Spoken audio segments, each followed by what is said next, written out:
Sa digital na mundo, kung saan lahat ay inaasahang mag-reply agad, magpakita ng emosyon sa publiko, at sumali sa walang katapusang cycle ng mga likes, hearts at mga reactions, namumukod tangi ang mga introvert dahil hindi sila nakikisabay. Ang katahimikan nila ay estratehiya. Ang hindi nila pagre-react ay hindi kawalan ng interes. Ito ay desisyon. Gumagalaw ang mga introvert sa social media katulad ng paggalaw nila sa totoong buhay. Tahimik, sinasadya at may malalim na kamalayang bawat maliit na aksyon ay may sinasabi tungkol sa kanila. Para sa karamihan, ang reaction ay isang reflex, hindi pinag-iisipan, walang halaga. Pero para sa mga introvert, ang isang simpleng like ay parang pagbibigay ng piraso ng sarili nilang mundo para suriin ng ibang tao. Hindi nila gusto ang ma-interpret, hindi nila gusto ang sundan sila ng mga expectations, at hindi nila gusto ang nakikita sila maliban kung sila mismo ang pumili. Kaya madalas, hindi sila nagre-react at bigla nilang lilitaw sa comment section na may matalas na obserbasyon. Hindi ito aksidente. Ito ang pinakaligtas na lugar kung saan pwede silang magpakita ng kanilang talino nang hindi naglalantad ng kahinaan. Makakapagbigay ng mga insights nang hindi sinasakripisyo ang sarili at makakapagsalita nang hindi nahihila sa nakakapagod na spotlight ng social visibility. Narito ang mga dahilan kung bakit ayaw ng mga introvert mag-like o mag-react sa social media. Comment lang, sapat na.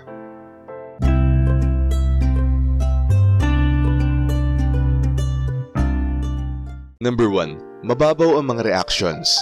Mas totoo ang mga comments. Para sa mga introvert, may saysay lang ang digital interaction kapag may lalim.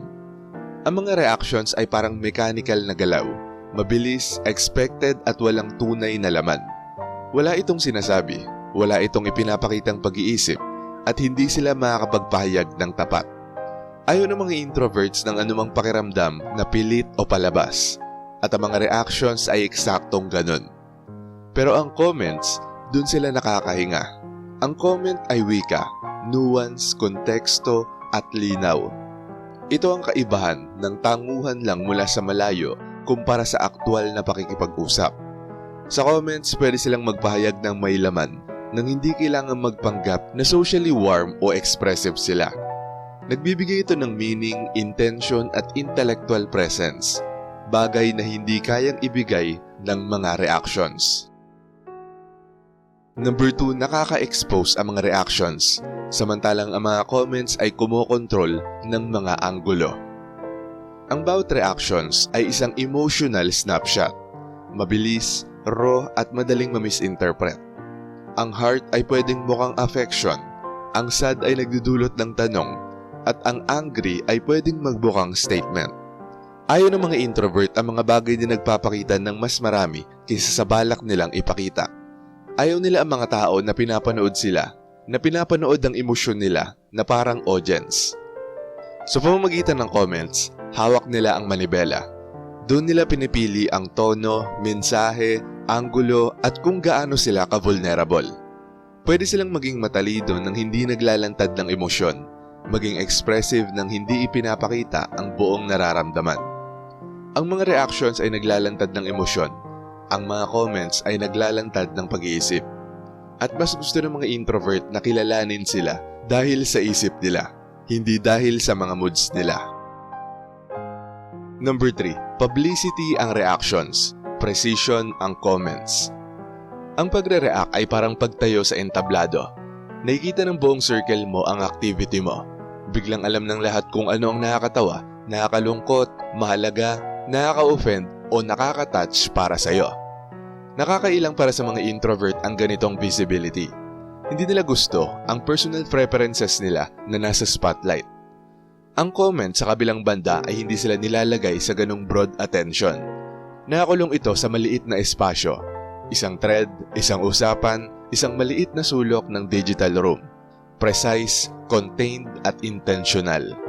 Mas gusto ng mga introvert ang surgical approach na ito. Makakapagbigay sila ng punto nang hindi idinidikit ang pangalan nila sa malaking eksena. Makakapagsalita sila ng hindi pinapanood, makakapag-participate ng hindi nag-a-announce, at makakapag-contribute ng walang spotlight. Yon ang kagandahan ng comments. Number 4, ang mga reactions ay nagde-demand ng warmth. Ang comments ay nagbibigay ng emotional distance. Gusto mo ng mga tao tanggapin o hindi, ang mga reactions ay kadalasang nababasa bilang emosyonal na signal. Approval, affection, empathy, nakikita ito bilang warmth. At yun ang ayaw ng maraming introvert. Ayaw nila ng mga tao na nag-a-assume ng emosyon o intimacy mula sa maliit na galaw. Ang isang reaction ay pwedeng magpadama ng closeness na hindi naman nila intensyon. Ang comment, kabaliktaran. May boundaries ito. Pwede silang maging factual, witty, neutral, sarcastic, lahat ng hindi ipinapakita ang totoong emosyon. Binibigyan sila ng comments ng freedom na makisalamuha habang may ligtas na emotional distance. Isang balanse na napakahalaga para sa mga introvert na inuuna ang privacy kaysa sa emotional exposure. Number 5. Pilit ang reactions, kusang loob ang comments. Sa modernong kultura ng social media, naging parang obligasyon na ang pagre-react. Kapag may nag-post ng malaking event, tulad ng kasal, graduation, milestone, inaasahan na ng mga tao na magre-react ka. Kapag hindi ka nag-react, iisipin nilang galit ka, nagtatampo o walang pakialam. May mga invisible social rules ang reactions at nakakasakal ito para sa mga introvert.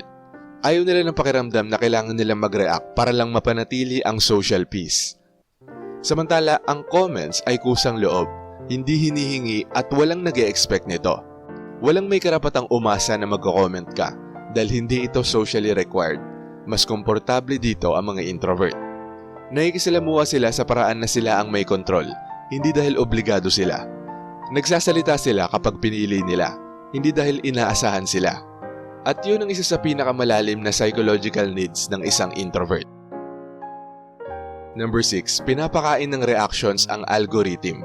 Pinapakain ng comments ang pag-unawa. Mas aware ang mga introvert sa psychological mechanics ng technology. Alam nila kung paano nilalaro ng mga platforms ang atensyon, paano sinusundan ang behavior, at paano ginagamit ang reactions para hubugin ang content na nakikita mo. Bawat like ay gasolina para sa algorithm. Mas maraming ingay, mas maraming emotional bait, mas maraming mindless contents. Ayaw ng mga introvert na kinokontrol sila ng digital patterns. Ang comment sa kabilang banda ay nangangailangan ng conscious thought, at ang conscious thought ay parang break sa kapit ng algorithm. Kapag nag-comment sila, dahil may tunay silang gustong sabihin, hindi dahil nahulog sila sa walang lamang loop. Pinapabagal ng comments ang digital flow. Ginagawa nitong mas makabuluhan ng interaction, hindi lang dopamine hit. Mas gusto ng mga introvert ang pagiging deliberate, at ang pagko-comment ang pinaka-intentional na uri ng engagement sa social media. At number 7, ang reaction ay nag-iimbita ng follow-up. Ang comment ay nagtatapos ng interaction. Ang isang simpleng reaction ay pwedeng magbukas ng pintuan sa mga usapang hindi gusto ng mga introvert. Kapag may nakakita ng reaction mo, bigla na lang may mga magbe-message. Uy, kamusta? O yung mas nakakairita na, uy, active ka pala, chat tayo. Ang isang tap na yon ay nagiging unwanted social spiral. Ito ang kinatatakutan ng mga introvert. Hindi nila gusto na ang tahimik nilang presence ay maging trigger ng unnecessary conversations. Ang comments kabaliktaran. Ito ay parang tuldok sa dulo ng pangungusap. Kapag nag-comment ka, tapos na. Walang expectation na mag-reply, walang chat bubble, walang emotional follow-up. Nakakapagbigay sila ng punto, tapos nawawala na din sila. Walang social consequences. Hindi iniiwasan ng mga introvert ang reaction dahil malamig sila o socially detached.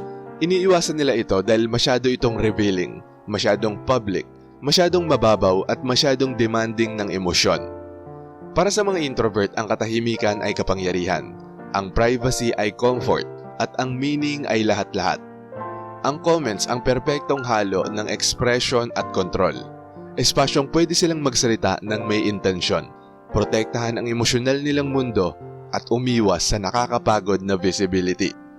Sa online landscape na puno ng ingay at mababaw na mga signals, gumagawa ng sariling daan ng mga introvert. Mas tahimik, mas matalino at mas sinasadya. At sa huli, mas may bigat, talino at presensya ang mga comments nila kaysa sa kahit 1,000 mga reactions.